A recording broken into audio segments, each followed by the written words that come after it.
Miss আসসালামু আলাইকুম। ওয়ালাইকুম আসসালাম।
মিস আসসালামু আলাইকুম। ওয়ালাইকুম আসসালাম।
মিস আসসালামু আলাইকুম। ওয়ালাইকুম আসসালাম।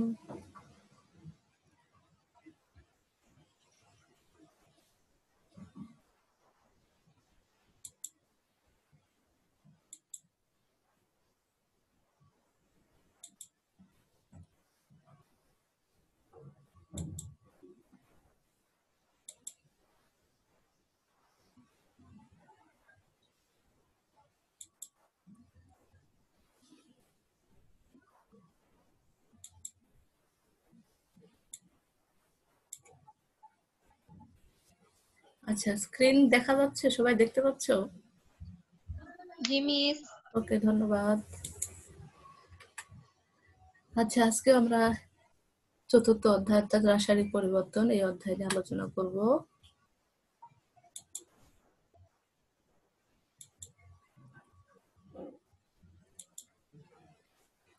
এই অধ্যায়ে যেটা নিয়ে আজকে আলোচনা করব, রাসায়নিক বিক্রিয়ার গতির হার। অর্থাৎ আমরা যে বিক্রিয়াগুলো দেখি সেই বিক্রিয়ার গতির হার কেমন হবে এবং সেখান থেকে আমরা কিভাবে বিক্রিয়ার হারের একক বের করব, বিক্রিয়ার হার কিসের কিসের উপর নির্ভর করে, এই জিনিসগুলো আজকে আমরা দেখব। তাহলে বিক্রিয়ার হার যেহেতু বলছি, শুরুতেই আগে আমরা তাহলে এটা জেনে নিই যে বিক্রিয়ার গতির হার কাকে বলে। একক সময়ে একটি বিক্রিয়ার বিক্রিয়ক সমূহের ঘনমাত্রা, ভালো করে খেয়াল করবে, বিক্রিয়ক সমূহের, উৎপাদের কিন্তু নয়। একক সময়ে একটি বিক্রিয়ার বিক্রিয়ক সমূহের ঘনমাত্রা কতটুকু হ্রাস বা উৎপন্ন পদার্থের ঘনমাত্রা কতটুকু বৃদ্ধি পায়। তাহলে কি দাঁড়ালো? বিক্রিয়ক সমূহের ঘনমাত্রা হ্রাস পাবে আর উৎপাদের ঘনমাত্রা বৃদ্ধি পাবে। অর্থাৎ ঘনমাত্রার পরিবর্তনের এই যে হার, কখনো বৃদ্ধি কখনো হ্রাস, এই হারটাকে আমরা বলবো বিক্রিয়ার গতির হার বা গতিবেগ। এবার এই বিষয়টিকে যদি আমরা গাণিতিকভাবে বিশ্লেষণ করার চেষ্টা করি, তাহলে কি করতে হবে দেখো, যে T1 সময়ে একটি বিক্রিয়ার বিক্রিয়কের ঘনমাত্রা যদি C1 হয়, যেহেতু ঘনমাত্রাটা কনসেন্ট্রেশন, সেখান থেকে আমরা সিটা দিয়ে ঘনমাত্রাকে প্রকাশ করি, তাহলে শুরুতে যদি T1 সময় নেই তাহলে ঘনমাত্রা পাবো C1। আর T2 সময়ের ঘনমাত্রা হ্রাস পেয়ে হবে হচ্ছে C2, যেহেতু এখানে বিক্রিয়কের কথা বলা আছে, আর এখানে শুরুতেই বলেছি বিক্রিয়কের ঘনমাত্রা হ্রাস পায়। তাহলে কতটুকু কমে গেল? T2 মাইনাস T1, মানে এই সময়ে ঘনমাত্রা কমে গেল C2 মাইনাস C1। এই পরিবর্তনটাকে যদি আমরা ডিটি দ্বারা প্রকাশ করি, তাহলে ডিটি সময় ঘনমাত্রা হ্রাস পাবে হচ্ছে মাইনাস ডিসি, যেহেতু এখানে C1টা হচ্ছে বড় C2 এর চেয়ে, অর্থাৎ ঘনমাত্রাটা, বিক্রিয়কের ঘনমাত্রাটা বেশি হবে হচ্ছে উৎপাদের ঘনমাত্রার চেয়ে। সেই ক্ষেত্রে আমার বিক্রিয়াটা নেগেটিভ দিকে হবে, অর্থাৎ মাইনাসের দিকে হবে। এজন্য যখন আমরা বিক্রিয়কের দেখাবো তখন এটা মাইনাস ডিসি ইন্টু ডিসি হবে, যেটাকে আমরা কেন বলতেছি, মানে যে C1টা এখানে বড়, অর্থাৎ প্রথম ক্ষেত্রে বা বিক্রিয়কের ঘনমাত্রাটা বেশি। অতএব একক সময়ে বিক্রিয়কের ঘনমাত্রা হ্রাস পায় মাইনাস ডিসি ভাগ ডিটি, অর্থাৎ এই ডিটি সময়ে ডিসি ঘনমাত্রা হ্রাস পাচ্ছে, যার কারণে আমরা ঋণাত্মক দেখাচ্ছি। উপরের প্রদত্ত সংজ্ঞানুসারে একটি বিক্রিয়ার একক সময়ে বিক্রিয়কের ঘনমাত্রা হ্রাসের পরিমাণকে ওই বিক্রিয়ার হার বলে, অর্থাৎ এই যে হ্রাসটা হলো মাইনাস ডিসি ভাগ ডিটি, সেটাই হচ্ছে বিক্রিয়কের ঘনমাত্রা হ্রাসের রাশিমালা। সেম ভাবে যদি আমরা T1 সময়ে উৎপন্ন দ্রব্যের ঘনমাত্রাকে x1 এবং T2 সময়ে x2 ধরা হয়, এখানে কিন্তু দেখো উৎপন্ন দ্রব্যের ঘনমাত্রা, তার মানে উৎপাদক বা উৎপাদ যেটা আমরা বলি, সেই ক্ষেত্রে বিক্রিয়ার হার হবে মাইনাস ডিএক্স ভাগ ডিটি। যেহেতু দুইটাকে আলাদাভাবে দেখানো হচ্ছে, এই জন্য ওখানে হচ্ছে ঘনমাত্রা হ্রাস পেয়ে যাচ্ছে, যেটাকে আমরা দেখাচ্ছি যে ডিসি ভাগ ডিটি, যেটা মাইনাসের দিকে। আর এই ক্ষেত্রে যদি x1 এবং x2 দুইটা ধরা হয়, তাহলে সেই ক্ষেত্রে হবে dx ভাগ dt। বিষয়টা ভালো করে খেয়াল করে রেখো যে বিক্রিয়ক সময় যখন হবে তখন হ্রাস পাবে, আর যখন উৎপাদের হবে তখন বৃদ্ধি পাবে। যেহেতু সময়ের সাথে উৎপন্ন দ্রব্যের ঘনমাত্রা বৃদ্ধি পায়, অর্থাৎ x2টা এই ক্ষেত্রে বড় হবে। এখানে কিন্তু ঘনমাত্রা C1টা বড় ছিল, অর্থাৎ এই ক্ষেত্রে dx ভাগ dt এর মান হবে ধনাত্মক। এবার এখানে দেখো লেখচিত্রটা রয়েছে ঘনমাত্রার সাপেক্ষে সময়ের, সময় ভার্সাস ঘনমাত্রা যে লেখচিত্রটা রয়েছে, এভাবে দেখো সময়ের সাপেক্ষে উৎপাদ যেটা সেটা বেড়ে যাচ্ছে, আর বিক্রিয়ক যেটা সেটা দেখো আস্তে আস্তে কমে যাচ্ছে। এবার এখান থেকে আমরা স্লোপ বের করে, এটা ঢাল বের করে আমরা হচ্ছে মানটা বের করতে পারি, যে এটা হচ্ছে dx ভাগ dt, তার মানে ab ভাগ bc, অর্থাৎ লম্বভাগ ভূমি, এই অনুসারে আমরা এখানে স্লোপ থেকে কি বের করতে পারি, দেখো যে dx ভাগ dt সমান সমান স্পর্শকের ঢাল, সেটা হচ্ছে কি হবে, উৎপন্ন দ্রব্যের ঘনমাত্রা বৃদ্ধি ডিভাইডেড বাই সময়ের ব্যবধান, এবং সেখান থেকে আমরা ab ভাগ bc দিয়ে এইভাবে এই গ্রাফ থেকে আমরা হচ্ছে ঘনমাত্রা বনাম সময় লেখচিত্র থেকে কিভাবে বিক্রিয়ার হার বের করতে হয় সেটা এখানে দেখলাম। এবার যেটা এখান থেকে ইম্পর্টেন্ট সেটা হচ্ছে প্রায় পরীক্ষায় আসে যে বিক্রিয়ার হারের একক কি। তোমাদের যেহেতু এমসিকিউ প্রশ্ন হয়, এখানে ম্যাক্সিমাম সময় দেখবে তোমরা সালের কোশ্চেন গুলো যে বিক্রিয়ার হারের একক কি এটা বের করতে বলে। তাহলে আমরা যদি বিক্রিয়ার হার কাকে বলে সেটাই না জানি, তাহলে কিন্তু আমরা বিক্রিয়ার হারের এককটা কিভাবে বের করতে হয় সেটা পারবো না। হ্যালো, কেউ কিছু বলছিলে? জি না মিস। আচ্ছা, ঠিক আছে। তাহলে বিক্রিয়ার হারের এককটা কিভাবে বের করব? মাইনাস ডিসি ভাগ ডিটি, অর্থাৎ যখন হচ্ছে বিক্রিয়কের ক্ষেত্রে বলবো তখন হবে মাইনাস ডিসি ভাগ ডিটি, সেটাই যখন আমরা উৎপাদের ক্ষেত্রে বলবো তখন হবে ডিএক্স ভাগ ডিটি। তার মানে মেইনলি কি দাঁড়াচ্ছে, ঘনমাত্রা ভাগ সময়। তাহলে ঘনমাত্রাকে আমরা আবার কি দ্বারা প্রকাশ করি, ঘনমাত্রা আবার হচ্ছে এন বাই ভি, অর্থাৎ কত মোল আছে কত লিটারে। সেই জন্য এখানে ঘনমাত্রাটা দেখো, ঘনমাত্রাকে আমরা আবার বলতে পারি এন বাই ভি, আর তার নিচে সময় তো আছে। যখন এন বাই ভি কে আবার আমি উল্টিয়ে দিব, অর্থাৎ ভাগ থাকলে যে আমরা গুণ করে নিয়ে উল্টিয়ে দিয়ে গুণ করে নিই, তখন কি দাঁড়াবে, আমাদের দাঁড়াবে হচ্ছে এন ডিভাইডেড বাই ভিটি, অর্থাৎ এন বাই ভি যে সূত্র বললাম, পরে টি এর সাথে সময়ের সাথে গুণ হয়ে নিচে উপরে হয়ে যাবে এন আর নিচে হয়ে যাবে ভিটি। তাহলে এন হচ্ছে মোল সংখ্যা, তাহলে তার একক হচ্ছে মোল, আর হচ্ছে ভি হচ্ছে আয়তন, আয়তনের একক হচ্ছে লিটার, যেহেতু নিচে ছিল সেটা পার লিটার হয়ে গেল, আর সময় ছিল তার একক হচ্ছে পার সেকেন্ড। এই হচ্ছে বিক্রিয়ার হারের একক মোল পার লিটার পার সেকেন্ড। এটা তোমরা ভালো করে মনে রাখবে। এরপরে যেটা ইম্পর্টেন্ট টপিক এই অধ্যায়ের, সেটা হচ্ছে সক্রিয়ণ শক্তি। তোমাদের দেখবে প্রায় প্রশ্ন আসে, এরকম গ্রাফ দেওয়া থাকে যেখান থেকে বিক্রিয়াটি তাপ উৎপাদী নাকি তাপহারী এটা বের করতে বলে। বিক্রিয়া থেকে কিভাবে আমরা বুঝবো যে এটা তাপ উৎপাদী বিক্রিয়া, আর এটা কিভাবে বুঝবো যে এটা তাপহারী বিক্রিয়া, এই গ্রাফ দেখে। রাসায়নিক বিক্রিয়া নতুন পদার্থ সৃষ্টি হয়, এটাই স্বাভাবিক যে যখন কোনো দুই বা ততোধিক পদার্থ বিক্রিয়া করে তখন নতুন ধরনের পদার্থ সৃষ্টি হয়, সেটাই আমরা জানি রাসায়নিক পরিবর্তন। নতুন পদার্থ সৃষ্টি হতে হলে নতুন বন্ধন গঠিত হয়। যখনই নতুন পদার্থ সৃষ্টি হবে আর পদার্থ একে অপরের সাথে বা মৌল একে অপরের সাথে যুক্ত থাকে, সেটা হচ্ছে বন্ধন দ্বারা। একই সঙ্গে পুরাতন বন্ধন ভাঙতে হয়, অর্থাৎ বিক্রিয়কের বন্ধন ভেঙে উৎপাদের বন্ধন গঠিত হয়। উৎপাদে পরিণত হলেও অংশগ্রহণকারী বিক্রিয়ক কণাগুলো একটি ন্যূনতম শক্তি অর্জন করে। যখন বিক্রিয়কগুলো ভেঙে নতুন একটা উৎপাদ তৈরি করে তখন কিন্তু এক ধরনের শক্তি অর্জন করে কিন্তু এই কাজটা করতে হয়। ইংরেজিতে এই ন্যূনতম শক্তিকে থ্রেশহোল্ড ভ্যালু বলে। বিক্রিয়া সংঘটিত করতে হলে যে ন্যূনতম শক্তি প্রয়োজন হয় তারই নাম হচ্ছে সক্রিয়ণ শক্তি বা অ্যাক্টিভেশন এনার্জি। তাহলে পরীক্ষা যদি প্রশ্ন আসে যে সক্রিয়ণ শক্তি কাকে বলে, তাহলে তোমাদের এই সংজ্ঞাটা লিখতে হবে যে বিক্রিয়া সংঘটিত হলে ন্যূনতম যে শক্তি প্রয়োজন তাকে আমরা সক্রিয়ণ শক্তি বা অ্যাক্টিভেশন এনার্জি বলে থাকি। বিক্রিয়া অংশগ্রহণকারী বস্তু কণার যে অংশ এই ন্যূনতম শক্তি অর্জন করতে পারে তারাই বিক্রিয়ায় সক্রিয় কণা হিসেবে বিবেচিত হয়।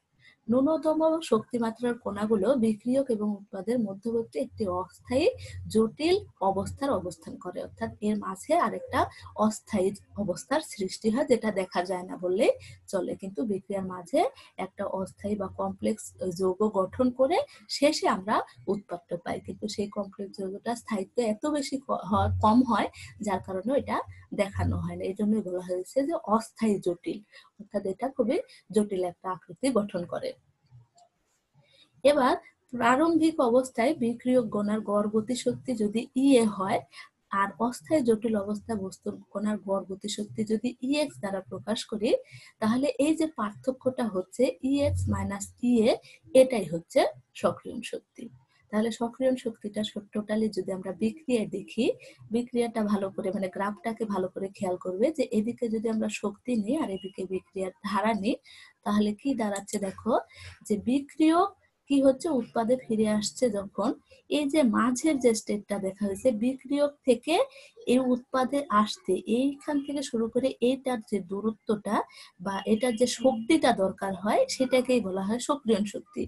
এবার বিক্রিয়ক থেকে প্রোডাক্টটা দেখো কতটা নিচে নেমে এসেছে। এবার এই সক্রিয়ণ শক্তির এটা থেকে উৎপাদ পর্যন্ত যে দূরত্বটা যদি নিচের দিকে আসে, বিক্রিয়ক থেকে প্রোডাক্ট নিচের দিকে আসে অর্থাৎ কমে যায়, তখন কি হবে আমাদের ডেল এইচ এর মান ঋণাত্মক হবে। আর এটা আমরা সবাই জানি যে ডেল এইচ এর মান যখন ঋণাত্মক হয় সেটাকে আমরা তাপ উৎপাদী বিক্রিয়া বলে থাকি। অনুরূপভাবে তাপহারী বিক্রিয়ায় দেখো যে বিক্রিয়কটা কম ছিল কিন্তু উৎপাদটা এক্ষেত্রে বেশি আছে, অর্থাৎ উৎপাদটা বেশি তৈরি হয়েছে, যার কারণে দেখো এখানে হচ্ছে এটা তো আমার অ্যাক্টিভেশন এনার্জি বা সক্রিয়ণ শক্তি থাকলো, কিন্তু এই বিক্রিয়কে আসতে উৎপাদটাকে বিক্রিয়কে আসতে কতটুকু দেখো এখানে রয়েছে, যার কারণে এটাকে ধনাত্মক ধরা হয়েছে, অর্থাৎ উৎপাদটা এক্ষেত্রে বেশি, তাহলে উৎপাদের ধনাত্মক ধরার কারণে এটার মান হচ্ছে তাপহারী বিক্রিয়া। তাহলে এই গ্রাফ থেকে আমরা কি দেখলাম যে কিভাবে আমরা বুঝবো যে এই বিক্রিয়াটা তাপ উৎপাদী বিক্রিয়া আর এই বিক্রিয়াটা তাপহারী বিক্রিয়া। এটা প্রায় তোমাদের পরীক্ষায় গ্রাফ হিসেবেই আসে, তোমরা এই গ্রাফটা ভালো করে দেখবে।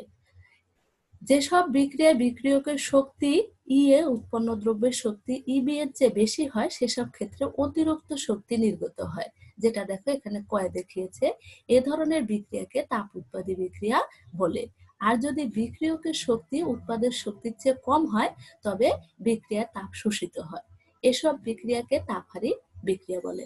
তাহলে তাপ উৎপাদী বিক্রিয়ায় নির্গত তাপ বা তাপহারী বিক্রিয়ায় শোষিত তাপকে বিক্রিয়ার তাপ বা এনথালপির পরিবর্তন, যেটাকে আমরা ডেল এইচ দ্বারা প্রকাশ করি, যে বিক্রিয়া থেকে তাপ শোষিত হচ্ছে নাকি তাপ উৎপন্ন হচ্ছে। যদি আমরা ডেল এইচ এর মানটা ঋণাত্মক পাই তাহলে বলবো তাপ উৎপন্ন হচ্ছে, আর যদি ডেল এইচটা ধনাত্মক পাই তাহলে হবে তাপহারী। তাপ উৎপাদী বিক্রিয়ায় ডেল এইচ ঋণাত্মক, তাপহারী বিক্রিয়া ডেল এইচ ধনাত্মক। তাপ উৎপাদী বিক্রিয়ায় বিক্রিয়ক কণাগুলো দ্রুত গতিতে ছোটাছুটি করে এবং অধিক সংখ্যক কণা সক্রিয়ণ শক্তি অর্জন করে। এই জিনিসটাও ভালো করে খেয়াল করবে। তাপ উৎপাদী বিক্রিয়া কি হয়, কণাগুলো দ্রুত গতিতে ছোটাছুটি করে, মানে এত বেশি দ্রুত ছোটাছুটি করে এবং অধিক সংখ্যক কণা সক্রিয়ণ শক্তি অর্জন করে, অর্থাৎ বেশিরভাগ ক্ষেত্রে কণাগুলো সক্রিয়ণ শক্তি অর্জন করে। তাপ উৎপাদী বিক্রিয়া দ্রুত গতিতে সম্পন্ন হয়, যার কারণে তাপ উৎপাদী বিক্রিয়াটা দ্রুত গতিতে সম্পন্ন হয়। প্রায় পরীক্ষায় প্রশ্ন আসে যে কোন বিক্রিয়াটি, তাপহারী এবং তাপ উৎপাদী বিক্রিয়ার কোনটি সবচেয়ে দ্রুত গতিতে সম্পন্ন হয়, তাহলে তোমাদের লিখতে হবে যে তাপ উৎপাদী বিক্রিয়ায় দ্রুত গতিতে সম্পন্ন হয়।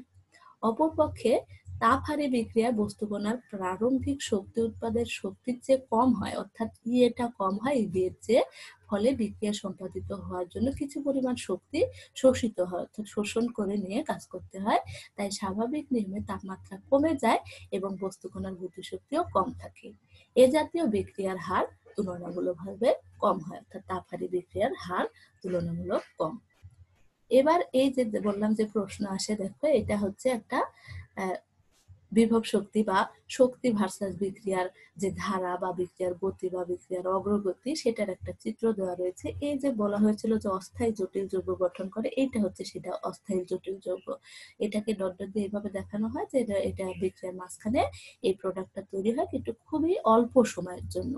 আর এক্স দ্বারা এখানে দেখা যায় এটা সর্বোচ্চ চূড়া, আর এখানে এ হচ্ছে অ্যাক্টিভেশন এনার্জি। সেখান থেকে বিক্রিয়া দেখো করেছে এ প্লাস বিসি, এইটা বিক্রিয়ক, আর এখানে তৈরি হয়েছে উৎপাদ হচ্ছে এবি প্লাস বিসি। যেহেতু বিক্রিয়কের গতি কণাগুলো ভেঙে উৎপাদ কণা গঠন করে, তাই এখান থেকে এটা আর এখান থেকে বিটা ভেঙে এবি হয়েছে, আর এখান থেকে সি হয়েছে। সেক্ষেত্রে দেখো প্রথমে হচ্ছে ই1 আর এটা হচ্ছে ই2, অর্থাৎ এই ক্ষেত্রে শক্তির শুরু মাত্রা হচ্ছে ই1 বিক্রিয়কের, আর ই2 হচ্ছে উৎপাদের।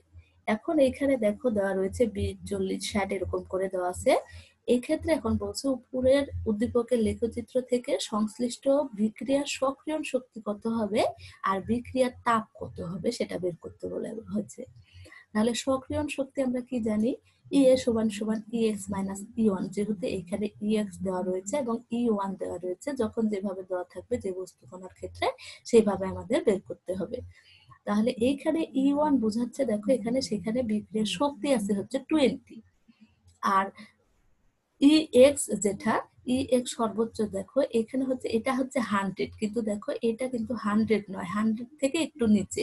তার মানে যদি এটা হচ্ছে 80 হয় আর এটা যদি 100 হয় তাহলে এটা হচ্ছে 90, বা এটা এর মাঝখানে 85, এটা 90, মাঝখানে আবার আছে 95, তারপরে 100, অর্থাৎ 5 ঘর করে এখানে দেখানো হয়নি, মাঝের ঘরগুলো 20 ঘর পর 40, 60 ভাবে দেখানো হয়েছে।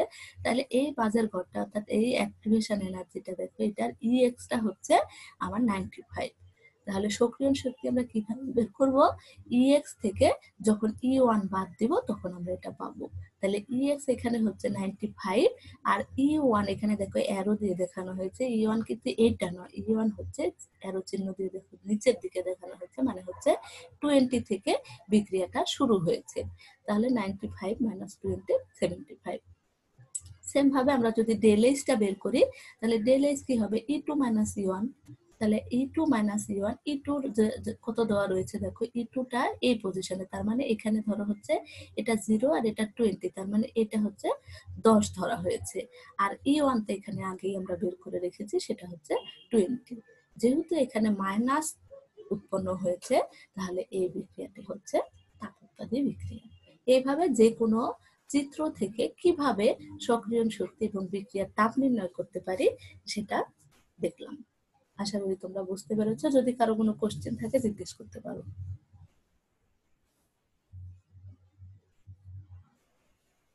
আচ্ছা, আমি নেক্সট স্লাইডে চলে গেলাম।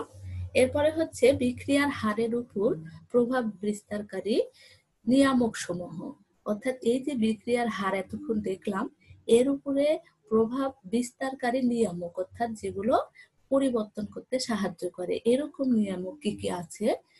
প্রথমে দেখো বিক্রিয়কের প্রকৃতি, অর্থাৎ কি ধরনের বিক্রিয়া হবে, বিক্রিয়কের ঘনমাত্রা সেটা হ্রাস পাবে নাকি বৃদ্ধি পাবে, তাপমাত্রা বৃদ্ধি করলে কি হয়, হ্রাস করলে কি হয়, তাপমাত্রা বৃদ্ধি হ্রাস করলে কি হয়, পৃষ্ঠতলের ক্ষেত্রফল চেঞ্জ করলে কি হয়, প্রভাবক চেঞ্জ করলে কি হয়, এবং আলোর উপস্থিতিতে বিক্রিয়া কি ধরনের হয়ে থাকে। এইটা হচ্ছে বিক্রিয়ার হারের উপর প্রভাব বিস্তারকারী নিয়ামক সমূহ।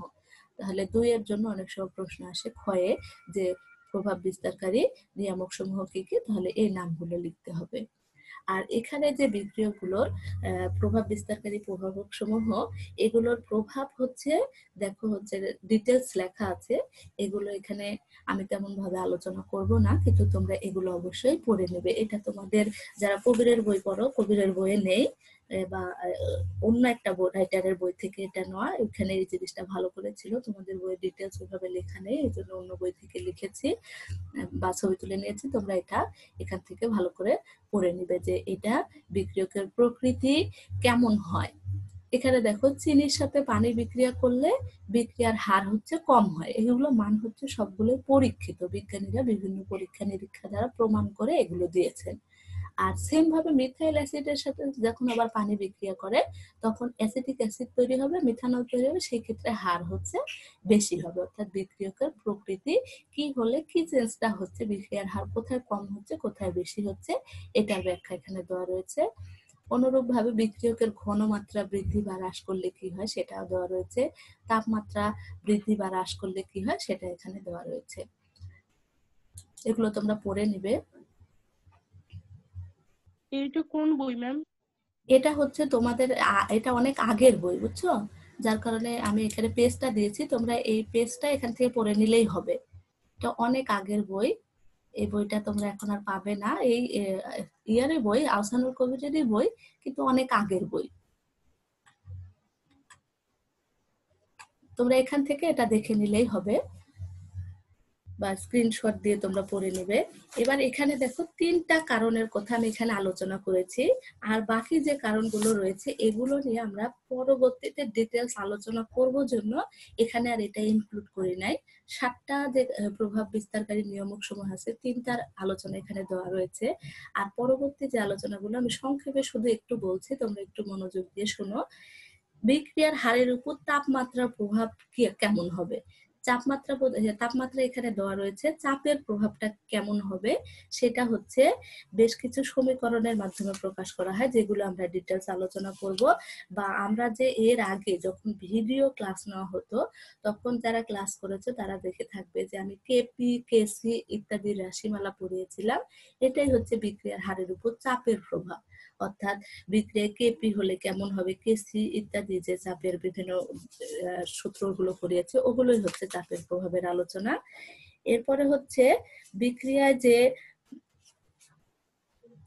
প্রভাবক গুলো কি, এই প্রভাবক সম্পর্কে ডিটেলস তোমাদের বইয়ের শেষের দিকে আলোচনা আছে, ওগুলো শেষের দিকে আমি করব, কিন্তু প্রভাবকটা আসলে কি সেটা তোমাদের জানা প্রয়োজন। বিক্রিয়ায় যেগুলো বিক্রিয়ার গতির হারকে ত্বরান্বিত করতে সাহায্য করে, অর্থাৎ যখন বৃদ্ধি করা প্রয়োজন তখন বৃদ্ধি করে, যখন হ্রাস করা প্রয়োজন যখন হ্রাস করে। অর্থাৎ এইগুলো বিক্রিয়া সাধারণত ভালোভাবে সংঘটিত হওয়ার জন্য কিছু সাপ্লাই করে। অর্থাৎ বিক্রিয়া, ধরো একটা বিক্রিয়া আমি বিক্রিয়ক তৈরি করে উৎপাদ তৈরি করার জন্য কিছু বিক্রিয়া দিলাম, কিন্তু ওদের মধ্যে বিক্রিয়াটা এত আস্তে সম্পূর্ণ হচ্ছে যে ওই বিক্রিয়াটা শেষ হতে অনেক সময়ের ব্যাপার।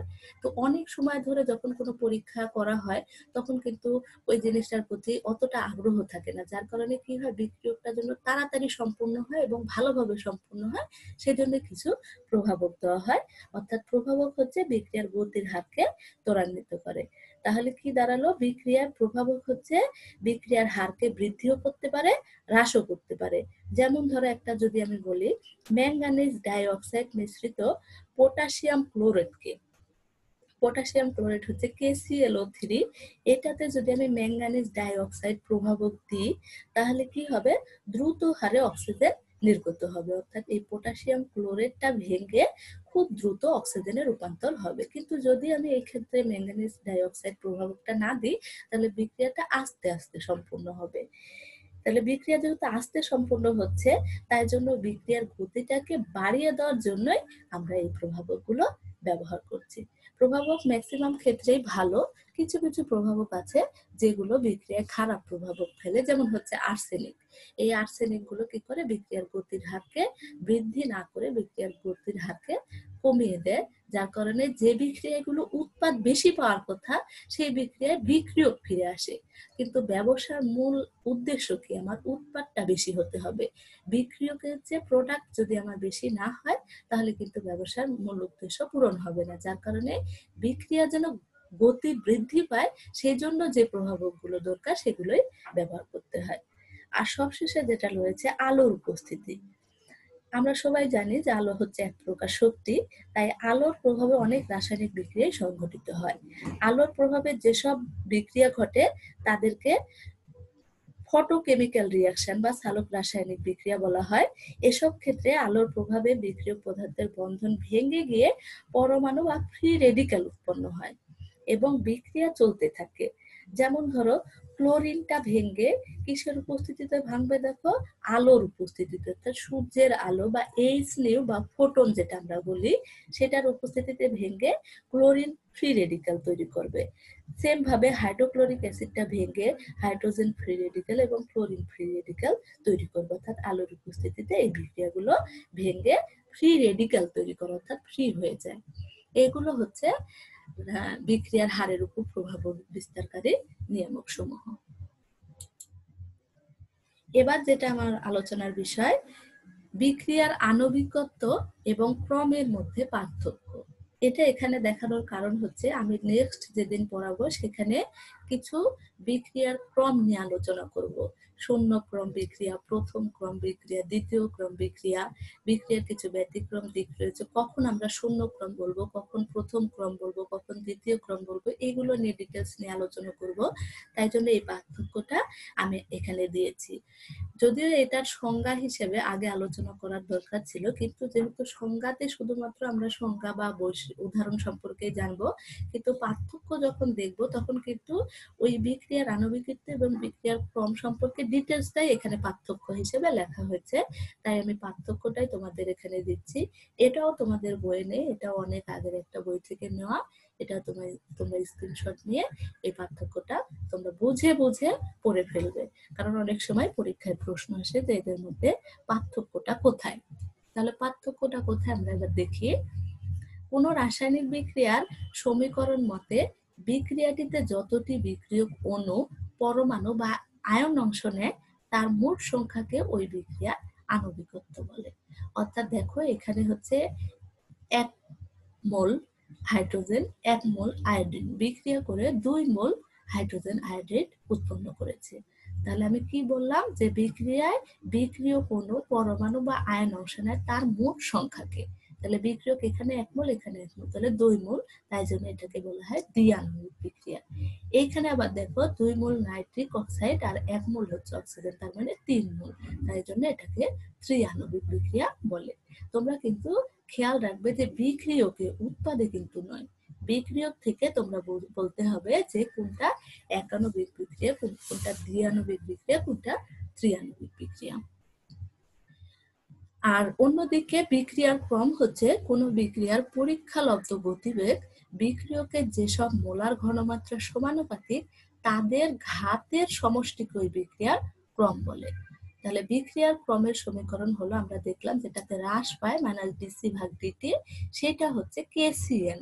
অর্থাৎ এখানে C হচ্ছে মোলার ঘনমাত্রা আর N হলো ক্রম নির্দেশক পদ। এখানে যদি n এর মান 1 দিই তাহলে হচ্ছে প্রথম ক্রম হবে, 2 দিলে দ্বিতীয় ক্রম হবে। এখানে n এর মানের উপর নির্ভর করবে যে বিক্রিয়াটা প্রথম ক্রম নাকি দ্বিতীয় ক্রম নাকি শূন্য ক্রম। যদি n এর মান 0 হয় তাহলে শূন্য ক্রম হবে। এটা হচ্ছে বিক্রিয়ার ক্রম। আর কি কি পার্থক্য রয়েছে দেখো। নির্ভরশীলতা, বিক্রিয়ার আণবিকত্ব বাহ্যিক অবস্থার উপর নির্ভরশীল নয়, অর্থাৎ বাহিরের যে তাপ, চাপ ইত্যাদির অবস্থার উপরে বিক্রিয়ার আণবিকত্ব নির্ভরশীল নয়। আর বিক্রিয়ার ক্রম বাহ্যিক অবস্থা, চাপ, তাপমাত্রার উপর নির্ভরশীল, যেটা আমরা একটু আগে দেখে আসলাম যে প্রভাব বিস্তারকারী নিয়ামক সমূহ পরিবর্তন হলে বিক্রিয়ার গতি কিন্তু বা বিক্রিয়ার ক্রম পরিবর্তন হচ্ছে, যার কারণেই বলা হচ্ছে যে বিক্রিয়ার ক্রম বাহ্যিক অবস্থা অর্থাৎ তাপ, চাপ ইত্যাদির উপরে নির্ভরশীল, কিন্তু বিক্রিয়ার আণবিকত্ব এই বাহ্যিক অবস্থার উপরে নির্ভরশীল নয়। 3 নম্বরে রয়েছে সাধারণত আণবিকত্ব রাসায়নিক এবং সমীকরণ ভিত্তিক রাশি, এটি বিক্রিয়ার হারের মতো পরীক্ষালব্ধ রাশি নয়, অর্থাৎ এটা হচ্ছে বিক্রিয়ার সমীকরণ ভিত্তিক রাশি। যেহেতু দেখো এখানে 2টা থাকলে দ্বিআণবিক বলছি, 3টা থাকলে ত্রিআণবিক বলছি, তাহলে এটা কোনো পরীক্ষালব্ধ রাশি নয়, এটা যখন যে বিক্রিয়ার ক্ষেত্রে বলবে সেই বিক্রিয়ার আণবিকত্ব কত আমাকে বের করে দিতে হবে। আর বিক্রিয়ার ক্রম হলো বিক্রিয়কের ঘনমাত্রা ভিত্তিক বিক্রিয়ার হারের পরীক্ষালব্ধ রাশি, অর্থাৎ এই যে আমরা যে বলছি শূন্যক্রম, কিভাবে আমরা বুঝবো যে এটা শূন্যক্রম বিক্রিয়া হচ্ছে, কিভাবে বুঝবো যে হচ্ছে এটা প্রথম ক্রম বিক্রিয়া হচ্ছে, এটা সম্পূর্ণ বিজ্ঞানীদের পরীক্ষালব্ধ রাশি। তাহলে পার্থক্য হচ্ছে এটা পরীক্ষালব্ধ রাশি নয়, এটা পরীক্ষালব্ধ রাশি। এরপরে মানের স্থিরতা, আণবিকত্বের মান স্থির, পরিবেশের উপর নির্ভরশীল নয়, অর্থাৎ যেহেতু বললাম বাহ্যিক অবস্থার উপর নির্ভরশীল নয়, তার মানে পরিবেশের কোনো উপাদান এর উপরে নির্ভরশীল নয়। যেমন কাঁচ পাত্র ও প্লাটিনাম পাত্রে হাইড্রোজেন আয়োডাইডের বিয়োজন ঘটালে বিক্রিয়ার ক্রম ভিন্ন হলেও আণবিকত্ব সর্বদা 2 হয়। দেখো এখানে কি হচ্ছে, উভমুখী দেখানো হয়েছে, কারণ হচ্ছে এখানে বিক্রিয়ক থেকে উৎপাদে যেমন যেতে পারে, উৎপাদ থেকে কিন্তু আবার বিক্রিয়কে ফিরে আসতে পারে, যার কারণে দেখো এখানে ক্রম ভিন্ন হলেও আণবিকত্ব কিন্তু সর্বদা 2 হচ্ছে, কারণ এখানেও 2 মোল, এখানেও হচ্ছে 2 মোল। অন্যদিকে দেখো বিক্রিয়ার ক্রম বিক্রিয়ার পাত্র দ্বারা প্রভাবিত হয়, যেহেতু বাহ্যিক অবস্থার উপর নির্ভরশীল, তাই যে পাত্রে রাখা হবে সেই পাত্রের উপরে অনেকটা নির্ভরশীল। যেমন হচ্ছে হাইড্রোজেন আয়োডাইডের বিযোজন কাঁচ পাত্রে ঘটালে এর ক্রম 2 হয়, আর প্লাটিনাম পাত্রে ঘটালে 1 হয়, কিন্তু স্বর্ণের পাত্রে ঘটালে শূন্য ক্রম বিক্রিয়া হয়। এগুলো কিন্তু পুরোই পরীক্ষিত, এখানে কিন্তু আমাদের কিছু বলার নেই, শুধুমাত্র এটা তোমাদের জানতে হবে যে এটা কাঁচ পাত্রে ঘটালে এমন হবে, প্লাটিনাম পাত্রে ঘটালে এমন হবে, স্বর্ণের পাত্রে ঘটালে এরকম বিক্রিয়া দিবে। সবশেষে রয়েছে সংখ্যা মানের প্রকৃতি, অর্থাৎ সংখ্যা কেমন হবে। বিক্রিয়ার আণবিকত্ব সর্বদা পূর্ণ সংখ্যা যেমন 1, 2, 3 ইত্যাদি হয়, কখনোই ভগ্নাংশ বা শূন্য মানের হয় না, অর্থাৎ এটা কখনো ভগ্নাংশ বা শূন্য হতে পারবে না। যেমন এখানে দেখো 1 এখানে 1 তার মানে দ্বিআণবিক, এটা হচ্ছে 2, এটা 1 তার মানে ত্রিআণবিক। কিন্তু বিক্রিয়ার ক্রম পূর্ণ সংখ্যা, ভগ্নাংশ, এমনকি শূন্য মানেরও হতে পারে। যেমন দেখো এটাকে বলা হচ্ছে যে শূন্যক্রম বিক্রিয়া, এটাকে বলা হচ্ছে 3 ক্রমের বিক্রিয়া, অর্থাৎ ক্রম হচ্ছে 3 বা দ্বিক্রম বা ত্রিক্রম যেটাকে বলে। তোমরা অনেকেই পার্থক্য আসলে শুধুমাত্র যে 2টা জিনিসের পার্থক্য চাই সেই 2টা জিনিস লেখো, কিন্তু এইখানে যে দেখো বিক্রিয়ার যে বৈশিষ্ট্য দেখো দেওয়া রয়েছে, বৈশিষ্ট্য লিখে মানে কিসের ভিত্তিতে আমরা পার্থক্যটা করছি সেটা যদি লিখো, তাহলে কিন্তু সহজেই বোঝা যায় যে এখানে এই বিষয়ের পার্থক্যটা বলা হচ্ছে। শুরুতেই দেখো সংজ্ঞা ছিল, তার মানে এখানে যখনই আমি দেখবো যে সংজ্ঞার পার্থক্য লিখেছো তুমি, আমি সহজেই সংজ্ঞা দুটো দেখলে বুঝে যাবো। আবার নির্ভরশীলতা, ব্যাখ্যা, মানের স্থিরতা, সংখ্যা মানের প্রকৃতি, অর্থাৎ এই বৈশিষ্ট্যমূলক অংশগুলো থাকলে সহজেই বোঝা যায় যে কিসের ভিত্তিতে পার্থক্যটা লিখেছো, বা এইগুলো শুধু যদি তোমরা নিজেরা মুখস্থ করে ফেলো তাহলে কিন্তু সহজেই এই পার্থক্যগুলো নিজেরা মনে রাখতে পারবে। এই ছিল আমাদের আজকের আলোচনা। আজকের আলোচনা থেকে যদি কারো কোনো প্রশ্ন থাকে জিজ্ঞেস করতে পারো, আর যদি না থাকে তাহলে আমি তোমাদের নাম প্রেজেন্ট করতে শুরু করব।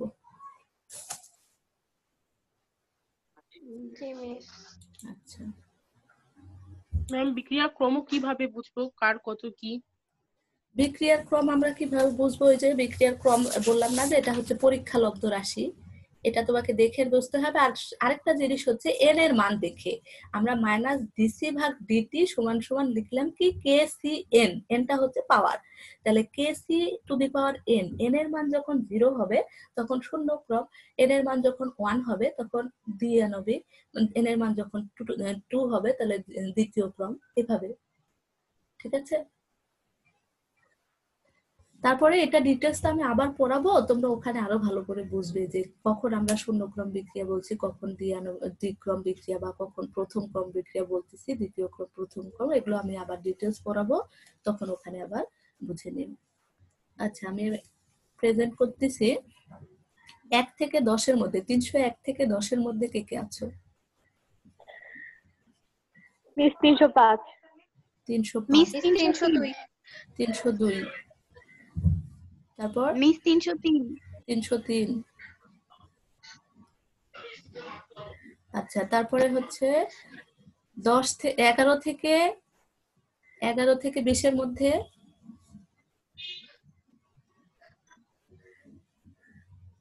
11 থেকে 20-এর মধ্যে কেউ নেই? নাই মিস 11 থেকে আচ্ছা 20 এর মধ্যে তো আচ্ছা নাই। আচ্ছা, সোনহেরা তুমি হচ্ছে আমাকে স্ক্রিনশট নিয়ে একটু পাঠিও তাও, হ্যাঁ এটার। ওকে মিস। আচ্ছা, এরপরে হচ্ছে 321 থেকে 330-এর মধ্যে কেউ আছো?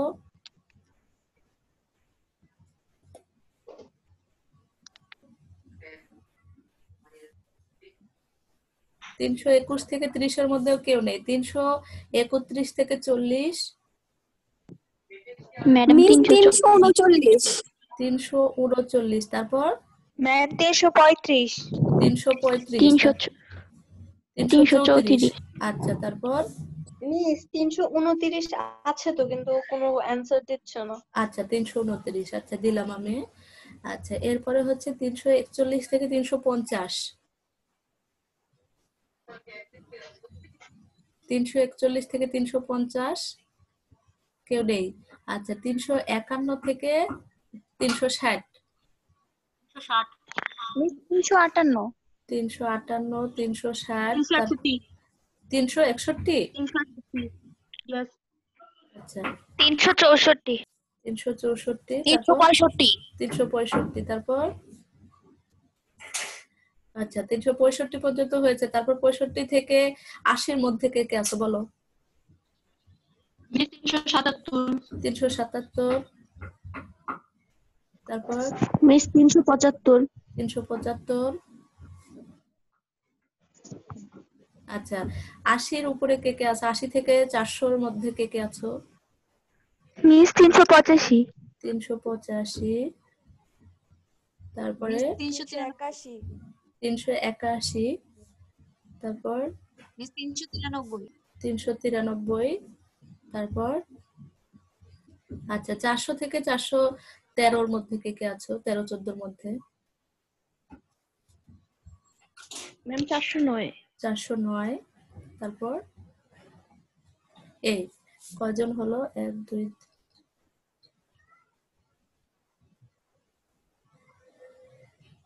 শুনহের 18 জন কি পার্টিসিপেন্ট? শুনহেরা? জি মিস। আচ্ছা, ঠিক আছে ঠিক আছে, সবাইকে ধন্যবাদ। যেগুলো পড়ালাম সেগুলো মনোযোগ দিয়ে পড়বে। তোমাদের বই থেকে কিছু জিনিস নেওয়া হয়েছে, কিছু জিনিস বাইরে থেকে অন্য বই থেকে নেওয়া হয়েছে, অনেক আগের বই থেকে, যেগুলো তোমাদের বইয়ে নেই, কিন্তু এই জিনিসগুলো তোমাদের জানা প্রয়োজন। তোমরা ওখান থেকে ভিডিওটা দেখে, আবার ভিডিওটা আপলোড যেহেতু দেওয়া হয় ওখান থেকে আবার দেখে নিবে, এগুলো পড়ে নিবে। পরবর্তীতে আমরা বিক্রিয়ার যে ক্রম, প্রথম ক্রম, শূন্য ক্রম, দ্বিতীয় ক্রম, এই বিক্রিয়াগুলো আলোচনা করব। তোমরা সবাই ক্লাসে প্রেজেন্ট থাকবে। ধন্যবাদ সবাইকে। মিস আসসালামু আলাইকুম। ওয়ালাইকুম আসসালাম। আসসালামু আলাইকুম। ওয়ালাইকুম আসসালাম।